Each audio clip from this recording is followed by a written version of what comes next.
Hello दोस्तों, अब हम बात करते हैं जीके और जीएस सेक्शंस के बारे में। जो जीके सेक्शंस है उसे हम दो पार्ट में भाग सकते हैं। एक तो पहला जो करंट अफेयर्स वाला, दूसरा स्टैटिक जीके वाला। स्टैटिक जीके से हार्डली 8 से 10 क्वेश्चंस आएंगे, लेकिन जो करंट अफेयर्स वाला पार्ट है उसके लिए आप 30 क्वेश्चंस तो उससे आएंगे। लेकिन उसके लिए अगर आप किसी भी मैगजीन्स के 4 से 5 महीने के लिए अगर आप प्रिपेयर करते हैं किसी भी मैगजीन से, तो आपका अच्छे से कवर हो जाएगा। 70-80% कवर हो जाएगा, आपके 30-32 मार्क्स फिक्स हो जाएंगे।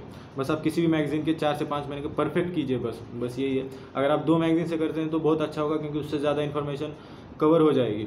लेकिन जो चौथा पार्ट है, जो जीएस वाला, जिसके अंदर कहा गया है कि हिस्ट्री, पॉलिटी, कल्चर वगैरह, ये जो कहा गया है, बस इससे 4 से 5 क्वेश्चंस आएंगे इन सारी चीज़ों से। बाकी जो क्वेश्चंस होंगे वो पूरे करंट अफेयर्स रिलेटेड। दूसरा स्कीम्स रिलेटेड, सबसे महत्वपूर्ण ये है कि स्कीम्स ज़्यादा आएंगी। NYKS के पोर्टल के ऊपर से बहुत सारे क्वेश्चंस आएंगे। दूसरा कि यूनाइटेड नेशंस के जो प्रोग्राम्स हैं वो किसी के भी बारे में हो, यूथ के बारे में भी हो, ऐसी कोई ज़रूरत नहीं है, लेकिन वो किसी के भी बारे में हो। UN के प्रोग्राम, यूनेस्को के, यूनिसेफ के प्रोग्राम के बारे में पूछा जाएगा, उनके ब्रांड एम्बेसडर के बारे में पूछा जाएगा। ऐसे बहुत सारे क्वेश्चंस होंगे। जो सोशल अवेयरनेस के बारे में बहुत सारे क्वेश्चंस आएंगे, लेकिन जो करंट में है वही आएंगे। उसके लिए आप NYKS की वेबसाइट्स को अच्छे से पढ़ लीजिए, उनके प्रोग्राम के बारे में अच्छे से पढ़ लीजिए, अलग अलग मिनिस्ट्रीज़ के बारे में अच्छे से पढ़ सकते हैं आप। उसके लिए उतनी प्रिपरेशन करेंगे तो आप 25 से 30 मार्क्स तक आप आराम से ले सकते हैं।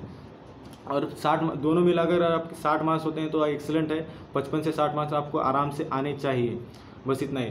दूसरी बात कि चौहान सर जी ने मुझे उनका क्वेश्चन पेपर भेजा था अभी एक। उन्होंने अच्छी इन्फॉर्मेशन कलेक्ट की है और वो पूरी इन्फॉर्मेशन रिलीवेंट भी लग रही है। मैं उनके प्रमोशन के लिए नहीं कह रहा हूँ, मैं बस आपको रिकमेंड करना चाहूँगा कि उन्होंने मे बी एक पेपर के अंदर उनके 80 क्वेश्चन हैं, तो ऐसे 12 पेपर्स के 960 क्वेश्चन, उसके अंदर से मैं गारंटी देता हूँ कि आपको 25 से 30 क्वेश्चन आराम से आएंगे। जो चौथा वाला सेक्शन है, 25 से 30 क्वेश्चन आराम से आएंगे उसके अंदर, और वो बहुत रिलेवेंस क्वेश्चन है। NYKS के पोर्टल से भी निकाले हुए क्वेश्चन हैं, अच्छे क्वेश्चन है। इसलिए मैं आपको रिकमेंड कर रहा हूँ वो चौहान सर के जो क्वेश्चन पेपर, क्योंकि मैंने खुद पढ़े हैं उनके। इसी के साथ बस आपको टाइम मैनेजमेंट भी रखना चाहिए, क्योंकि ये जो पूरा सेक्शन है वो आपको 16 से 17 मिनट के अंदर आपको कंप्लीट करना है, और क्वांट के लिए आपको टाइम बचाना है अगर आप SSC से हैं तो।